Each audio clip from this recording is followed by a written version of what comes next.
Nothing in this podcast is intended as investment advice, and the people in this podcast may hold positions in the stocks they talk about. Do not buy any investment based solely on a tip or recommendation. Please do your own research.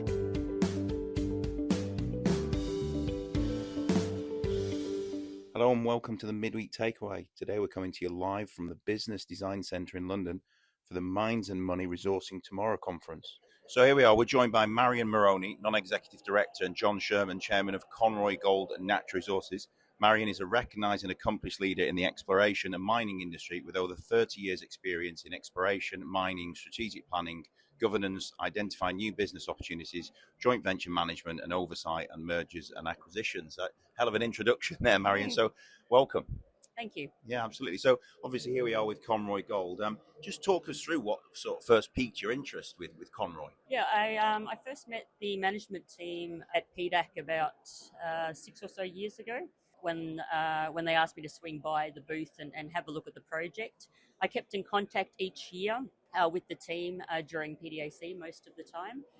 And then earlier this year, last year I left the company I'd been with for many years. And then at the beginning of this year, on my way to PDAC, Maureen reached out and asked if I'd like to come and look at the project on the way. So I stopped in Ireland, went up to the site, met the geological team and the rest of the management team, and importantly had a look at the rocks and the mineralisation style. And really what I observed was quite striking similarities in terms of the geology, so the host rocks, the age of the rocks, the type of rocks, and also the style of mineralisation that we see in southeastern Australia. I grew up mostly in southeastern Australia and I studied at Melbourne University, and so I understand these types of ore bodies pretty well. I also worked on them 20 plus years ago when looking for opportunities. And so I really, really liked what I saw, but what I particularly liked was that it wasn't just a single isolated deposit, it's actually a proper district. And it's an emerging district that's been, it's been prospected. It's had surface sampling and a few holes drilled into a bunch of the anomalies, the surface anomalies. At the most advanced project, Clontibret, there's clearly multiple styles of mineralisation and overprinting mineralisation. So that indicates you've had multiple pulses of ore-forming fluids coming through. And that's quite attractive if you're looking for economic ore deposits. And so we can see what Clontibret is at the moment. It's a 500,000 ounce, 2 gram ore body. But when you look at what the deposits in Victoria have grown to be, these are 5 and 10 million ounce type deposits. So I think there's a huge growth opportunity on the project once we understand more fully the controls to mineralisation. Yeah, absolutely. Yeah, thanks for those words. I mean, we've obviously visited the core sheds in the past, in Ireland. And one thing is, I saw the announcement there was a new presentation, the Discs of Gold project, where it looks like the company is now refocusing on looking at the assays and basically reanalyzing the historical assays. But how instrumental were you in sort of advising the company and saying, yes, we need to look at these and we need to focus on these particular assays? Yep, I think I was pretty instrumental. So, geology always comes first. If you don't have that right geology and the foundations correct, it doesn't matter what you build on top of that.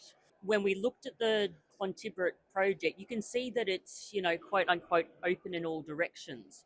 But what we don't know is which direction should we be going. And the only way we can establish that is by re-logging the holes and updating the data sets with modern techniques and modern tools in a more uniform way and a consistent way, so then we can actually build a coherent geology model to then go from, as I said, prospecting to actually highlighting, here is the control, here is where the high grades go, I can clearly show you this, and here is the next drill target. Yeah, it's. We've walked down those muddy fields in Clontibret down into the lake. I mean, the interesting thing with what's happening in China as well as the antimony as well. What have you any thoughts on that in terms of how it will affect the gold? Does the antimony come because of the gold or vice versa? Yep, great question. So let me just take one step back. So in southeastern Australia, we have Fosterville, which starts at shallow levels being gold, antimony, arsenopyrite, and then transitions to gold, antimony, and then ultimately really, really, really high grade gold at depth. And by high grade, I'm talking 2 ounces per tonne. So really company makers. In addition to Fosterville, there's also a deposit called Costerfield, just to the east, which is an antimony mine that has some gold. So you have what I'd call the spectrum of gold, antimony, antimony gold, and parts in between. At Clontibret, we definitely see that there's veins, thin veins that have antimony and gold. But there's also a broad structure, 100-metre wide, that grades consistently a gram that is not necessarily associated with the antimony. We also see in the parallel trend to the east, the Skull Martin trend, a free gold where we've got intersecting vein sets. So there is definitely multiple styles of mineralization. The antimony was not included in the previous economic studies and really hasn't been looked at since the old antimony mine of, Well, when we were splashing in that stream, they were talking about the Canadians that come over to look at the antimony and then thought about the gold as well. Yep. So as part of upgrading the model, the geology, one of the areas we'll obviously be focused on is the antimony. Because is this an antimony gold mine or a gold antimony mine, or is it both? And we just don't know. So, and the final aspect is that the antimony hasn't been included in the project economics, the previous studies, which will be superseded with this new work. And I'm optimistic and confident they'll improve. But bringing in that antimony will definitely improve the economics. Yeah. And do you see from this multiple pulse situation, do you see that Clontibret and Clay Lake is a whole system, as in they could be connected, or is it just likely to be two? Yeah. No, I'm almost positive they're connected. So at Clontibret, I said we have the 100-metre wide structure that has a stockwork zone consistently grading a gram per tonne gold. When we go to Clay Lake to the north, we also see a 100+ metre wide structure that's grading 0.6 to a gram. So that main structure definitely continues. Between those two prospects, which are 8 kilometres or so apart, there's very, very, very little drilling. Yes. And so this is this concept of actually putting the geology together to then help target. Those structures are actually part of those structures that extend further southwest across the Atlantic and then into eastern Canada. It's that same structural corridor.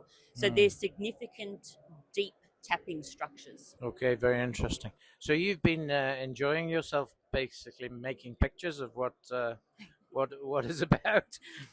I'm glad somebody understands it anyway. But I mean, Clontibret, the land that is owned by Conroy Gold, how big and how deep, if it was a Fosterville, would that go? Well, Fosterville, the really, really, really high grades, those 2 ounces per tonne, start at 800 metres below surface. The majority of the Clontibret drilling is, give or take 150 metres on average. So there's a lot of space to look at between 150 and plus 800 metres. The thing with, say, Fosterville is you don't just go and drill directly underneath where the previous drilling has been done and where the old open pits were. You have to follow those high grade controls, and they're actually extending away from the old open pits. So that's why it's super important we understand what those controls are to the higher grades, so then we can target them, because they won't necessarily just be vertically down. Yeah, you need to know where the pulses have come from, and obviously in terms of the stream. Okay, very good. We must talk to you in more detail, because obviously we've only got a few minutes here. Another time, because it's fascinating. John, what would you like to add? Don't give us any geological stuff, by the way, after that. No, I mean, having Marian on board has been super helpful, charged up the team, and I think they enjoy having someone of her geological smarts to bounce ideas off of and help guide the work. So it's really put us in a position where we can focus our effort more and prioritize bringing in the mine at Clontibret. We have the land package, but now we need to get the ounces out. And her contribution means when we do our next drilling, it's targeted and with purpose, and ultimately to upgrade the resource and add ounces to it. We should maybe get Mariam to write down what she thinks it's going to be before it comes up, because that mightn't be a bad idea. But I love your enthusiasm, Mariam. It's fantastic. So it's infectious. Slipped down to William Hill. Yeah. Yeah, don't slip down to any mill. Just go and buy some Conroy shares. Very good. Well, John Sherman and Marian Moroney, thanks very much for your time. This podcast was brought to you by Roast PR Limited. If you would like to appear on a future episode of The Sunday Roast, please email admin@thesundayroast.net.